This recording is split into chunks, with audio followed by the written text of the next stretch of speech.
किन्नर चुड़ैल। गोरखपुर नाम का एक गांव हुआ करता था। उस गांव में ज्यादा लोग नहीं रहते थे। उस गांव में एक गर्भवती विधवा औरत रहती थी। उस औरत का नाम कमला था। कमला अपने घर में अकेली रहती थी। उसके पति की सारी जायदाद उसके नाम हो गई थी, पर सभी गांव वाले उस औरत को मनहूस औरत समझा करते थे और सभी उससे नफरत किया करते थे। एक बार कमला राशन की दुकान पर खाने का सामान खरीदने जाती है। भैया जी, जरा 1 किलो दाल चावल देना। अरे हाय हाय हाय हाय हाय हाय! अरे मनहूस औरत, मेरी दुकान में अपशुगन करवाने आ गई क्या? हैं? चल जा यहाँ से, मैं कुछ नहीं देने वाला हूँ तुझे। भाग भाग यहाँ से, चल जा, निकल। भैया जी, ऐसा मत कहिए, मैं गर्भवती हूँ, मुझे खाने की बहुत जरूरत है, मुझे खाना दे दीजिए। दुकानदार कमला को वहां से धक्के मारकर भगा देता है। तभी कमला रोते रोते उस गांव के किन्नरों के इलाके में आ जाती है। गांव वाले किन्नरों को उसी इलाके में रखा करते थे, क्योंकि वो लोग किन्नरों को पसंद नहीं करते थे और उनके इलाके में रहने से मना करते थे। तो किन्नरों ने उसी गांव में अपना एक इलाका बना लिया था।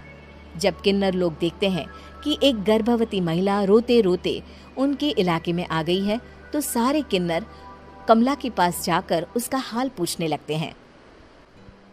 क्या हुआ बहन, तुम्हारी गर्भवती अवस्था में इतनी बुरी हालत कैसे है?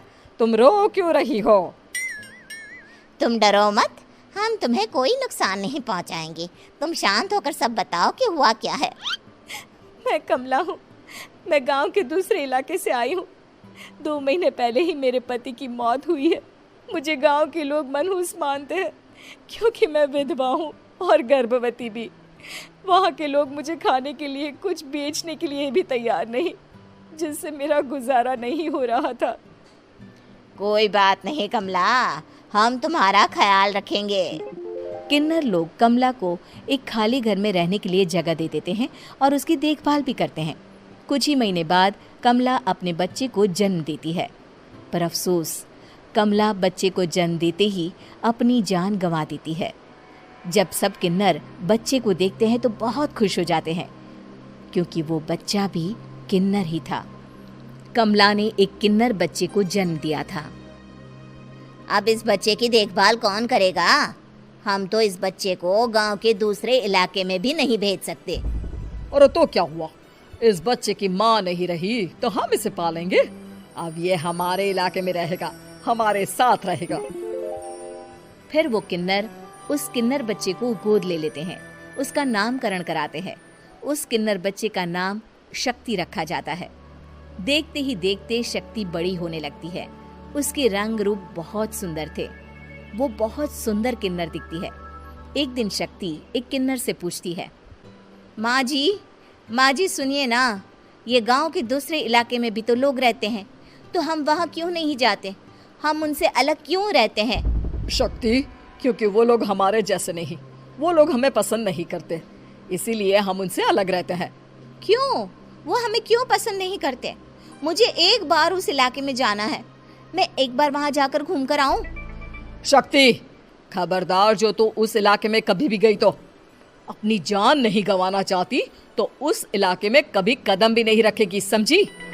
इतना कहकर वो किन्नर वहाँ से चली जाती है। शक्ति उस किन्नर की बात सुनकर बहुत रोती है। माँ जी, ऐसा कैसे कह सकती हैं? उन्होंने इतनी सी बात के लिए मुझे इतना डांटा। अब तो मैं उस इलाके में ज़रूर जाऊंगी। फिर एक दिन शक्ति गांव के दूसरे इलाके में चुपके से जाती है। ये लोग तो हमारे जैसे ही इंसान हैं, तो ये हमसे नफरत क्यों करते हैं? जब शक्ति उस इलाके में पहुंचती है तो गांव के सारे आदमी उसके रूप से मोहित हो जाते हैं। वो लोग ये अंदाज़ा नहीं लगा पाते कि वो किन्नर है। शक्ति की सुंदरता देखकर सारे गांव वाले उसकी तारीफ करने लगते हैं। तभी गांव का चक्कर लगाने गांव के जमींदार का बेटा हर्ष वहां पहुंचता है। हर्ष भी दिखने में बहुत सुंदर होता है। जब हर्ष ने शक्ति को देखा तो वो भी उससे मोहित हो गया, और जब शक्ति की नज़र हर्ष पर पड़ी तो वो हर्ष को देखकर मोहित हो गई। आपको पहले कभी इस गांव में देखा नहीं। इस गांव में आप नए हैं क्या?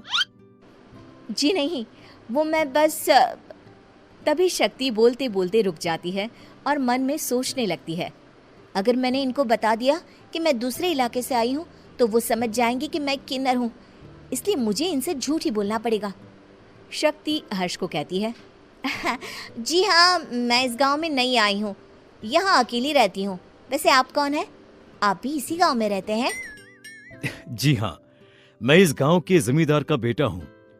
आपको किसी भी चीज की जरूरत पड़े तो आप मुझे बता देना, मुझे अच्छा लगेगा। ऐसे ही शक्ति और हर्ष एक दूसरे से रोज मिलने लगते। वो दोनों अपने प्यार का इजहार करने एक दूसरे से मिलने जाते हैं। तभी शक्ति का पीछा करते करते एक किन्नर वहां आ जाती है।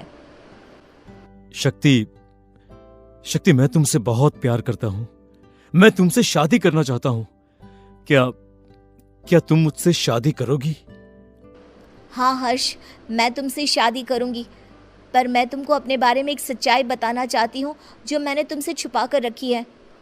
तभी उनके बीच में ही वो किन्नर आ जाती है। शक्ति, तेरी हिम्मत कैसे हुई ऐसा करने की? वो किन्नर शक्ति को खींचकर गांव के जमींदार के पास ले जाती है। हर्ष भी वहां शक्ति को बचाने के लिए पहुंच जाता है। जमींदार शक्ति और हर्ष के प्यार के बारे में सुनकर गुस्से में आ जाता है और शक्ति को गांव के बाहर निकालने की सजा देता है। शक्ति ये बात सहन नहीं कर पाती और कुएं में कूदकर अपनी जान दे देती है। जमींदार हर्ष की शादी गांव की एक लड़की से करवा देता है, पर हर्ष इस शादी से खुश नहीं होता। शक्ति अपना बदला लेने के लिए मरने के बाद किन्नर चुड़ैल बन जाती है। अब मैं इन गाँव वालों को नहीं छोड़ूंगी, अब इनसे मैं अपने प्यार का बदला लूंगी। किन्नर चुड़ैल गांव वालों को परेशान करना शुरू कर देती है। एक बार वो रात को गांव के खेतों में पहुंच जाती है और वहां आग लगा देती है। सारी फसल जल के राख हो जाती है। जब एक आदमी रात को उठकर देखता है कि खेत में आग लग गई है तो वो वहां पहुंच जाता है। वो देखता है कि खेतों के बीचों बीच एक किन्नर चुड़ैल खड़ी है और वहां खड़े होकर ताली बजा रही है। गांव वाला किन्नर चुड़ैल को देखकर बेहोश हो जाता है। जब सुबह उस आदमी को होश आता है तो वो सीधा जमींदार के पास जाता है। अरे जमींदार साहब, अरे वो किन्नर चुड़ैल ने मेरी सारी फसल जला दी। अब मैं क्या करूंगा?